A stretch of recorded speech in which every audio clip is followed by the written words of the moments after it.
나이 들수록 어른이 되어야 하는데 내면의 성숙은 그렇지 못하는 경우가 많습니다. 내가 나이 드는 걸 크게 자각하지 못하고 젊었을 때 하던 행동을 계속해서 하다 보면 내 행동이 잘못된 걸 잘 알아차리지 못할 수 있습니다. 나이 든 사람이 이런 행동을 할 경우 주변인이 특히 나보다 손 아래 사람이 보기에 꼴불견이 됩니다. 동년배나 손윗 사람이 보기엔 나이값을 못한다고 느끼게 되죠. 흘러가는 대로 살기보다는 한 번쯤은 자신을 돌아보는 시간을 가져야 합니다. 가만히 멈춰서서 내가 내 나이에 어울리는 행동을 하고 있는지 점검해 봐야 합니다. 그렇지 않으면 주변 사람들에게 나이값 못한다고 손가락질을 받게 됩니다. 오늘 영상에서는 나는 죽을 때까지 재미있게 살고 싶다란 책에서 어른답지 못한 행동을 알아보겠습니다. 그리고 어떻게 하면 내 나이에 걸맞은 어른이 될 수 있는지까지 알려드리겠습니다. 첫 번째, 나이 들어서 꼴불견이 되는 행동은 자식 인생에 간섭하는 행동입니다. 자식의 인생에 절대 간섭하지 마라. 조울증에 시달리는 중년의 환자가 찾아왔다.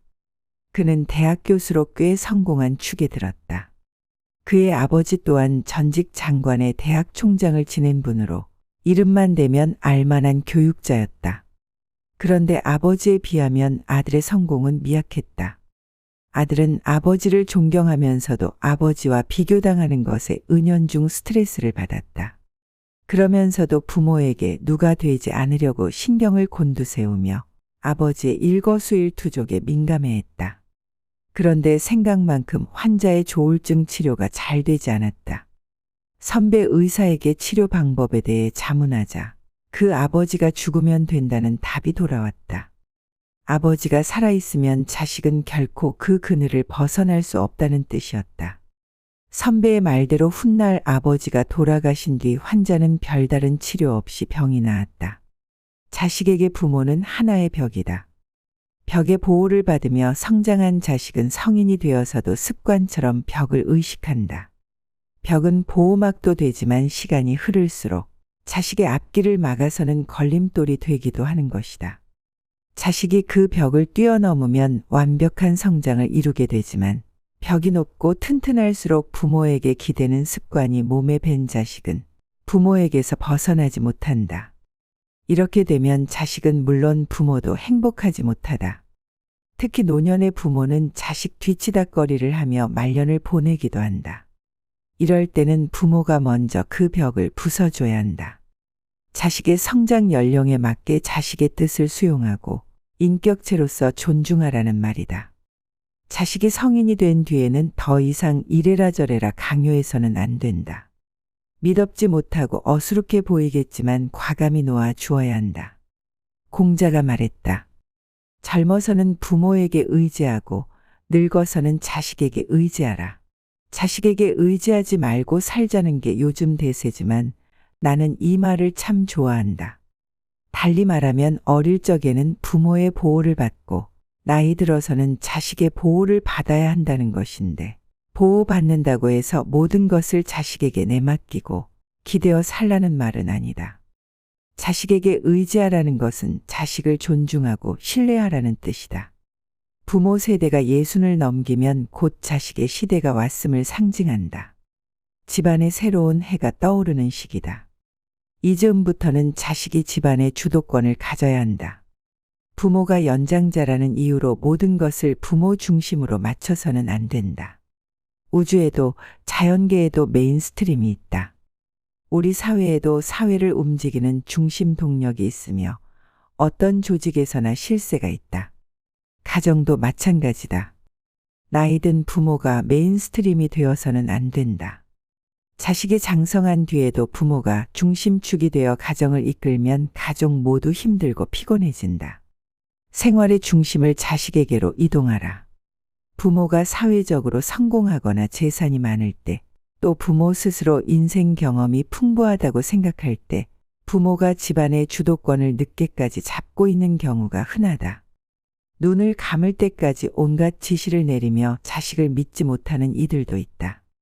전통적으로 시어머니가 곳간 열쇠를 쥐고 있다가 며느리에게 넘겨주는 풍습이 있는데 요즘 세상에는 하루라도 빨리 열쇠를 며느리에게 넘겨줘야 한다.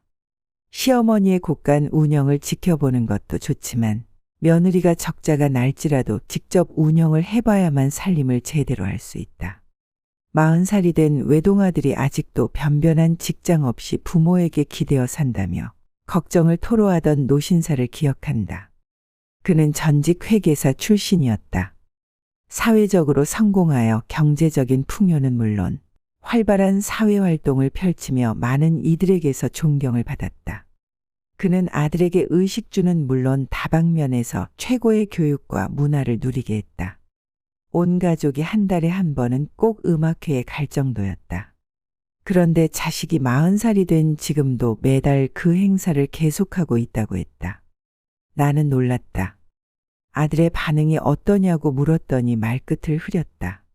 얼마 전 겨우 분가를 하여 혼자 산다는 아들은 한 달에 한 번 음악회 때 부모를 만나 저녁을 먹고 헤어진다고 했다. 과연 아들은 어떤 마음으로 음악회에 가는 것일까? 노신사는 자신이 죽은 뒤 아들이 어떻게 살까 노심초사하며 인생을 허비하고 있었다. 지금은 건강하다고 장담하지만 곧 정신이 흐려지고 판단력이 떨어질 날이 올 것이다. 그때는 정말 어떻게 할 것인가? 노년은 자식에게 집안의 모든 흐름과 걱정거리를 맡겨두고 내 몸을 잘 건사하면서 삶의 의미를 곱씹고 즐기는 시기여야 한다. 이런 황금 같은 시간을 노신사는 자식 걱정에 바치고 있으니 안타깝기만 하다. 노신사는 아들을 위해 최선을 다했다. 그러므로 아들이 홀로 서기를 못한 것에 대해 더 이상 죄책감을 느껴서는 안 된다. 노신사는 부모는 자식을 끝까지 책임질 수 없다는 것을 인정해야 한다. 그렇지 않으면 부모와 자식이 좋은 관계를 유지하기 어렵다. 부모는 일정 기간의 양육과 보호가 끝나면 자녀가 스스로 인생을 살도록 내버려둬야 한다. 모든 일을 자식이 스스로 결정하고 선택하도록 해야 한다. 부모와 자식 모두가 행복하게 사는 길은 의외로 쉽다. 부모와 자녀가 각자의 인생을 충실하게 살면 된다. 물론 자녀의 삶이 불행해지면 부모가 걱정을 하는 것은 지극히 당연하지만 그럴 때조차도 부모 세대가 해결해 줄 수 있는 일은 많지 않다. 영화감독 이준익의 아들이 정육점을 운영한다는 이야기를 들었다. 유명 감독의 아들과 정육점, 얼핏 어울리지 않는 조합 같았다. 아들은 대학교 1학년 때 이 감독에게 아버지, 마지막까지 살아남는 직업이 뭘까요? 라고 묻고는 먹는 장사로 결론을 내렸단다. 그러고는 대학을 그만두겠다고 하더니 냉면집, 한식, 일식, 중식당 주방에서 일했다. 그릇 닦는 일부터 안 해본 게 없는 아들은 온몸으로 터득한 경험을 바탕 삼아 정육점을 운영하기에 이르렀다. 이준익 감독은 아들이 항상 웃는 얼굴이라며 그것이야말로 아들이 행복하다는 증거가 아니겠냐고 말했다. 자식의 행복을 바라보는 아버지만큼 세상에 큰 행복이 또 있을까? 그것도 자식이 스스로 터득한 행복이라면 이 감독은 자식 걱정 없는 만큼 많은 시간을 자신이 좋아하는 영화에 올인할 수 있을 것이다. 자식의 일이 잘 풀리지 않으면 내가 낳은 자식이니 내가 끝까지 챙기려 하는 부모님들이 계십니다. 괜히 내 탓인 것 같고 더 좋은 걸 주지 못해서 후회하는 마음이 들기도 합니다. 하지만 그래선 안 됩니다. 이런 부모의 마음이 오히려 자식을 힘들게 합니다. 자식이 성인이 될 때까지 보살펴줬다면 그 이후는 자식의 책임입니다. 그 이후의 일까지 부모의 책임이라고 생각하면 부모는 자식에게 더 간섭하게 되고 잔소리하게 됩니다. 부모, 자식 사이에도 좋지 않을 뿐더러 자식의 독립심을 키우는데도 도움이 되지 않습니다. 부모는 자식을 끝까지 책임질 수 없습니다. 이 말을 인정할 때 부모도 자식도 더 행복한 삶을 살게 될 겁니다. 이번에는 두 번째 꼴불결이 되는 행동을 알아보겠습니다. 젊은이를 가르치려 들지 마라. 아마존 숲속의 한 부족은 사냥을 하면 가장 나이 많은 연장자에게 먼저 바친다. 연장자가 현명하게 고기를 나눠줄 거라고 믿기 때문이다. 척박하고 험한 환경에서 살아남은 자의 연륜과 지혜에 기대는 것이다.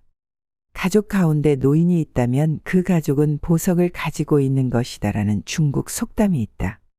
아프리카에는 노인 한 사람이 죽으면 도서관 하나가 불에 타 없어지는 것과 같다는 말도 전해진다.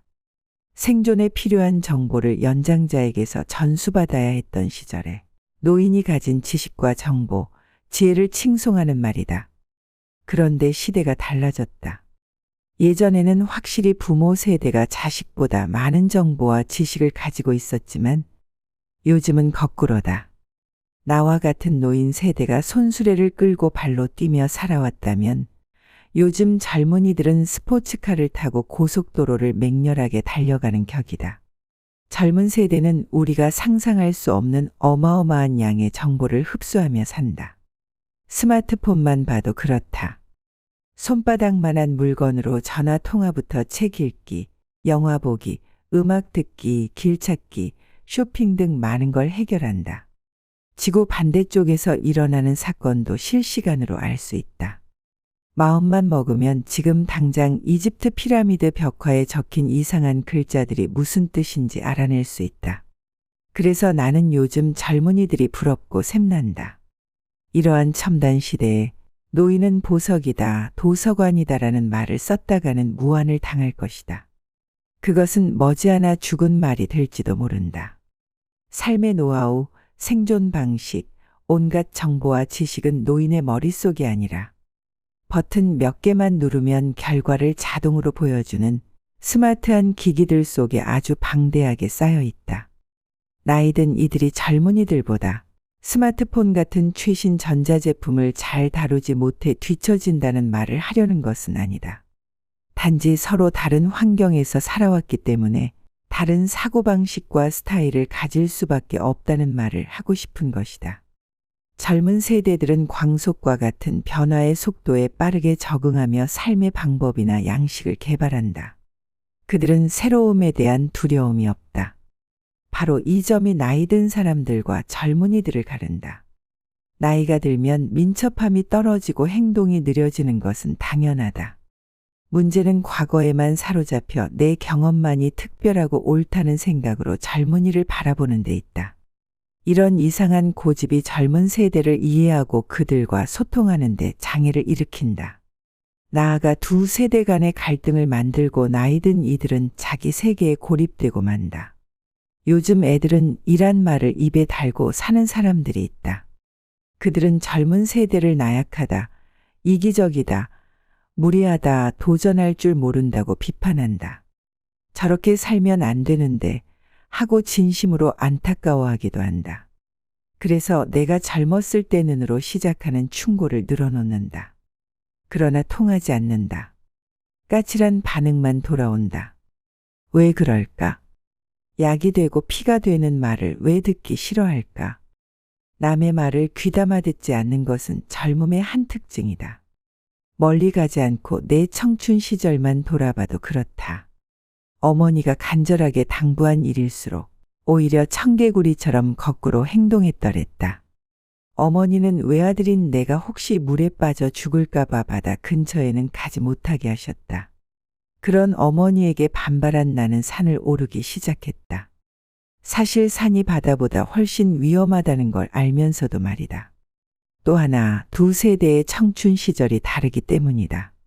나와 같은 노인 세대는 전쟁과 가난을 겪으며 엄청난 고생을 했다. 이런 고생이 결코 훈장은 아니다. 자랑할 만한 일도 아니다.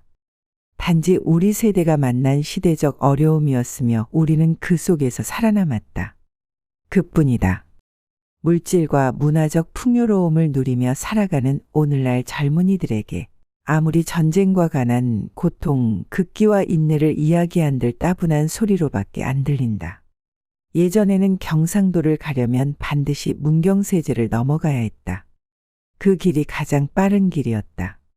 그러나 중부내륙 고속도로가 생긴 뒤 문경세제는 한참 돌아가는 불편한 길이 되었다. 젊은이들에게 옛날 가치관을 들이대는 것은 문경세제로 가라고 하는 것과 같다. 현명한 어른이라면 요새 새로운 고속도로가 뚫렸더구나. 나는 안 가보았지만 너는 그 길로 가봐라 하고 말해 주어야 옳다. 또 나이가 들어도 세월의 흐름을 따라 변화하는 것들에 적응해야 한다. 자기 경험과 기억만 옳다고 고집할 일이 아니다. 시대가 바뀌었음을 인정해야 하는 것이다. 요즘 젊은이들의 모습을 보라. 꿈과 공부, 경쟁, 상대적 가난, 인간관계, 연애, 취업 문제에 엄청난 스트레스를 받으며 살고 있다. 노인 세대가 굶주림과 생존, 이념의 공포와 싸우며 살았다면 젊은 세대는 또 다른 면에서 삶의 위협을 받고 있는 것이다. 또 사회문화적 현상과 가치관들도 급격하게 변했다. 좀 우스운 예이긴 하지만 불과 몇십 년 전 논문 중에는 여성이 남성에 비해 IQ가 떨어진다는 내용도 있었다. 당시에는 여자가 남자보다 IQ뿐만 아니라 모든 사회적 적응력이 떨어진다는 논리도 아무런 저항 없이 받아들였다. 그러나 여성 대통령이 탄생한 지금 여성 운운하며 늘어놓는 충고는 당연히 거부감만 불러올 것이다. 돌이켜보면 어느 시대에서나 청춘은 힘들고 불안하고 어렵고 두려움에 찬 시기다. 인간이라면 누구나 그런 시기를 지나가야 한다. 특정한 시대라서 더 불운하지는 않다. 예로부터 시대적 어려움과 혼란은 언제나 있어 왔다. 그런 시기를 통과한 연장자로서 나는 요즘 젊은이들이 겪는 고민과 좌절, 갈등이 안쓰럽다. 불안한 미래와 씨름하는 청춘들에게 연민을 느낀다. 한편으로는 아프니까 청춘이라고 하면서 안간힘 쓰며 살아내는 그들이 대견하다. 이들에게 이렇게 살라, 저렇게 살라 명령하듯 가르치려는 것은 예의가 아니다. 나이 든 사람들이 젊은이들에게 해줄 것은 우리는 이렇게 살았으니 너희도 이렇게 살라는 것이 아니다. 너희는 잘하고 있다는 격려다.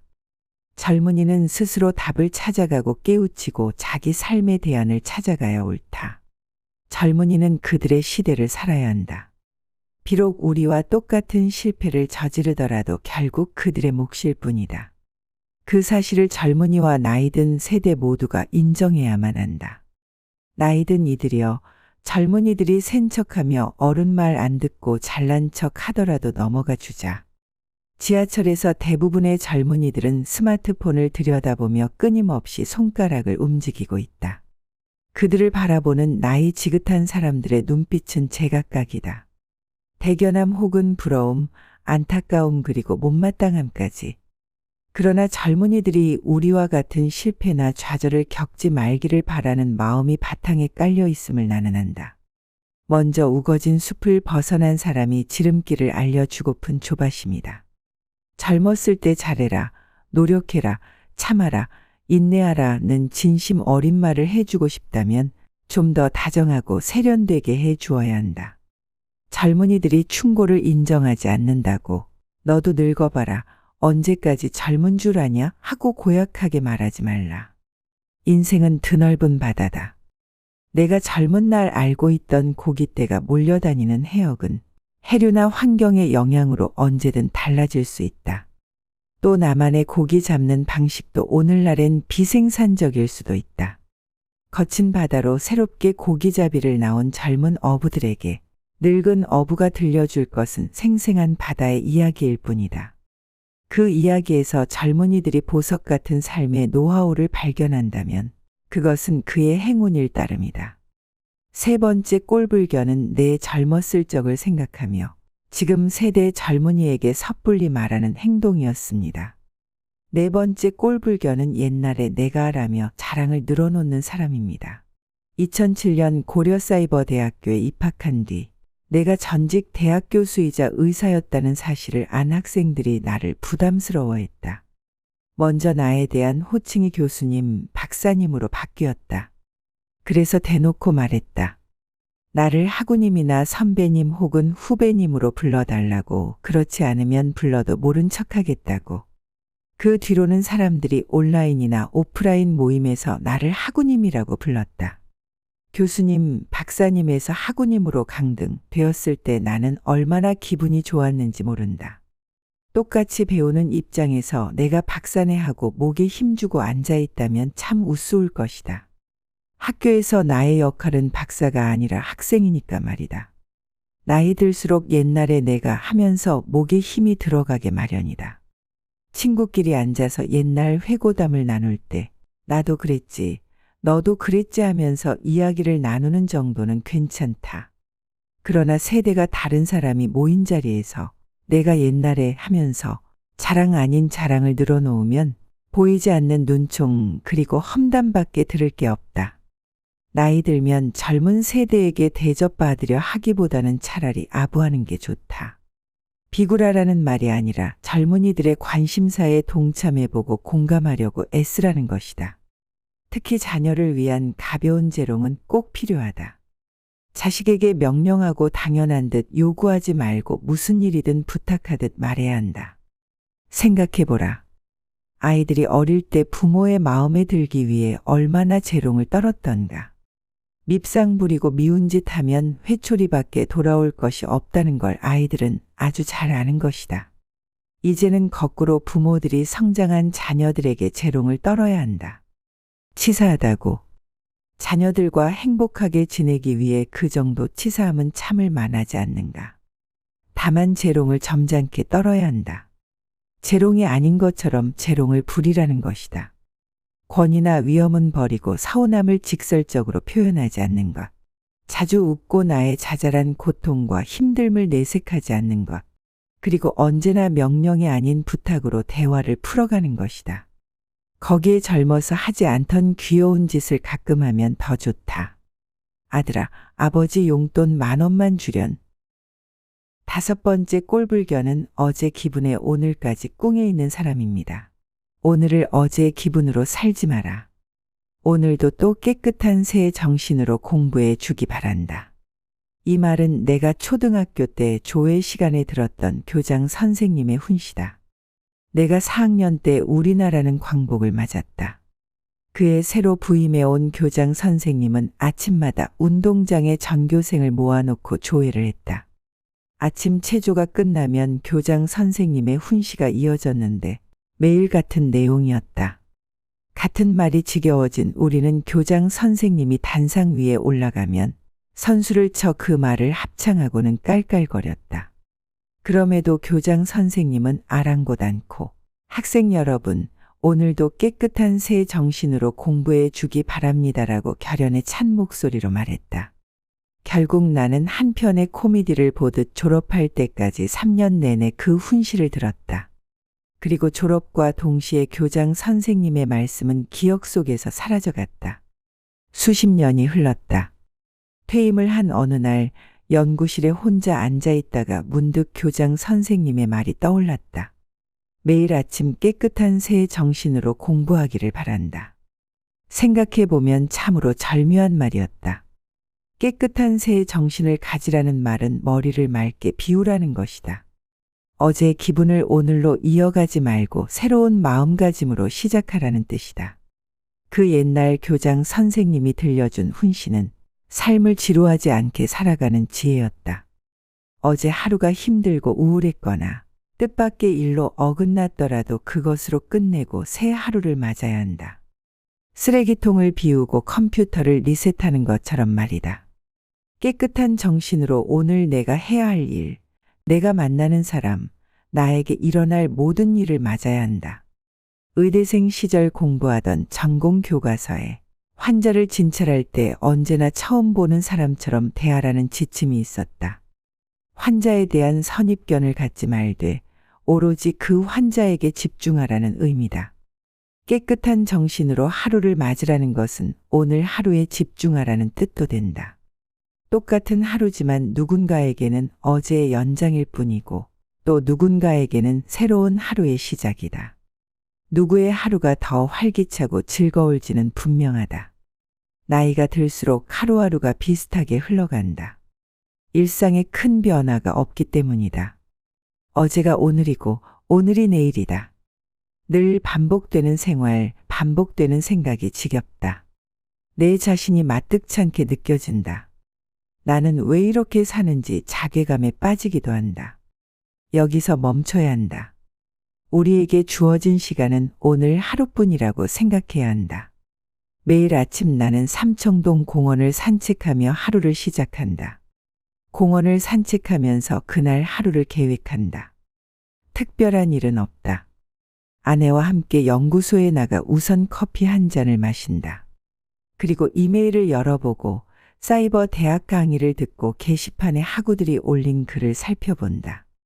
오후에는 손주들이 온다고 했으니 오늘은 일찍 귀가한다. 존 러스키는 인생은 흘러가는 것이 아니라 채워지는 것이라고 했다. 하루하루를 보내는 것이 아니라 내가 가진 무엇으로 채워가는 것이다. 하루하루 깨끗한 새의 정신으로 살아야 좋은 인생을 살 수 있다. 65년 전 교장 선생님의 훈시를 지금해야 그 뜻을 깨닫고 가슴에 새긴다. 늦었지만 기쁜 통찰이다. 나는 마음속으로 교장 선생님 흉내를 낸다. 오늘도 또 깨끗한 새의 정신으로 하루를 살자. 내가 오늘 무엇을 하느냐가 중요하다. 내 인생의 하루를 그것과 바꾸고 있으니까. 살다 보면 아침부터 기분 나쁜 채로 직장에 오는 사람을 만나곤 합니다. 왜 그런가 물어보면 어제의 일로 인해 기분이 안 좋다고 합니다. 인간이 망각의 동물인 이유가 뭘까요? 지나간 일에 대해 지나치게 집착하고 후회하면 현재 삶이 불행해지기 때문입니다. 지나간 일은 지나간 대로, 아쉬우면 아쉬운 대로 둘 줄 알아야 합니다. 좀 전에 소개해드린 교장 선생님 말씀대로 오늘도 깨끗한 새 정신으로 하루를 살아보시길 바랍니다. 어떠셨나요? 오늘 영상을 통해 나이 든 사람이 하면 꼴불견이 되는 행동이 어떤 것들인지 아셨을 겁니다. 오늘 내용을 잘 기억해 두셨다가 하나씩 실천해서 나이에 걸맞은 어른으로 대우받고 사시길 바라겠습니다. 앞으로도 유익한 영상을 계속 올릴 테니까요. 구독해 두시면 영상을 놓치는 일이 없으실 겁니다. 여러분 인생에 지혜를 드리는 인생책이었습니다.